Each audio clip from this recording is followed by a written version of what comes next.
ওজনের এই রাজা বাবুর দাম আপনারা কত হলে ছাড়বেন? 15 লাখ চাচ্ছেন? কত দাম বলেছে? দাম বলেছে 7 লাখ। 7 লাখ উঠেছে। আসলে গরুটি এতই সুন্দর যে সবারই একটু ধরতে ইচ্ছা করতেছে। দেখতে খুবই আকর্ষণীয় এই গরুটি।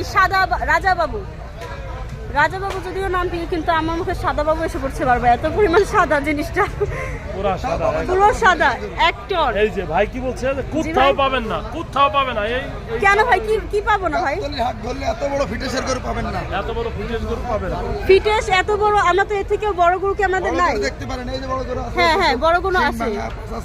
পেট মোটা, সিংকাজ, দেখেন এরকম ফিটেশের গরু পাবেন। তাহলে আপনার গরুটাকে আপনি খুব ফিটনেস ঠিক আছে এরকম দাবি করছেন? জি, এই জন্য নাম রাখছি রাজা বাবু। ও আচ্ছা, দেখা যায় গরু না হয়ে মানুষ হলে একদম পুলিশে চান্স পেয়ে যেত দাঁড়ানোর সাথে সাথেই না? রাজা বাবুর দাম কিরকম? 15 লাখ।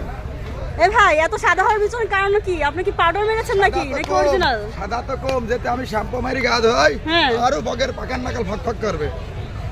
কোনো পাউডার নেই, কিছু নেই? না, আমরা তো অনেকে দেখি যে আকর্ষণীয় করার জন্য পাউডার লাগায়। না, আমরা শ্যাম্পু দিই, মানুষ মাথায় চলে যারা নিজে ব্যবহার করে গরু এই জন্য জিলিক দিতেছে না? তাও তো দিই নাই। ও তাও আবার দেয় নাই, জিলিক দেয় নাই। কয়টা করে শ্যাম্পু ইউজ করেন দাদা? এটা 5টা করে শ্যাম্পু ইউজ করে গরুর এটার পিছনে। 5টা যাই একটা লোকের একটা হলে হয়ে যায়, অর্ধেক হলে হয়ে যায়, সেখানে একটা গরুর পিছনে 5টা শ্যাম্পু ইউজ করে।